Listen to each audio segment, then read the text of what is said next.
என்ன பேசுறாங்க? நீங்க என்ன பண்ணிட்டீங்க? 2 வருஷம் தான் நீங்க கட்சி ஆரம்பிச்சு ஆகுது. வெறும் கவர்ச்சியை வைத்துக் கொண்டு நீங்க முதலமைச்சர் ஆயிட்டீங்க. நீங்க ஆட்சியை பிடிச்சிட்டீங்க. 2 வருஷம் தான் ஆகுது. 2 வருஷம் தான் ஆகுது. என்ன செஞ்சுட்டு நீங்க வந்தீங்க? என்ன சேவை செஞ்சீங்க? என்ன போராட்டம் பண்ணீங்க? சரி, திரும்பவும் கேட்கிறேன், அண்ணன் என்ன சுதந்திர போராட்ட தியாகியா? அண்ணன் என்ன பண்ணிட்டு இருந்தீங்க?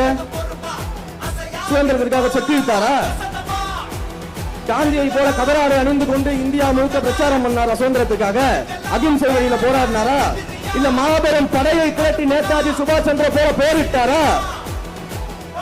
எங்கள் தலைவராவது திரைத்துறையில் நடிகராக இருக்கும் பொழுது அந்த இந்தியாவிலேயே திரைத்துறையில் உச்சபட்ச நடிகராக உயர்ந்துவிட்டு அரசியலுக்கு வந்தாரு. அண்ணன் அப்படி என்ன சாதனை பண்ணிட்டு வந்துட்டீங்க? எப்படி நீங்க துணை முதலமைச்சரா இருந்தீங்க இதுக்கு முன்னாடி? அப்ப யாரு யார பார்த்து கேள்வி கேட்கறதீங்க? 30 வருஷம், 1 வருஷம் 2 வருஷம் கிடையாது, 30 வருஷம் ரசிகர் மன்றமா, நற்பணி மன்றமாக, மக்கள் இயக்கமாக, மக்களோடு மக்களாக நின்று சேவை செய்து அந்த மக்களுக்காகவே வாழ்ந்து இன்றைக்கு முதலமைச்சராக இருந்திருக்கக்கூடியவர் எங்களுடைய மாண்புமிகு முதலமைச்சர்.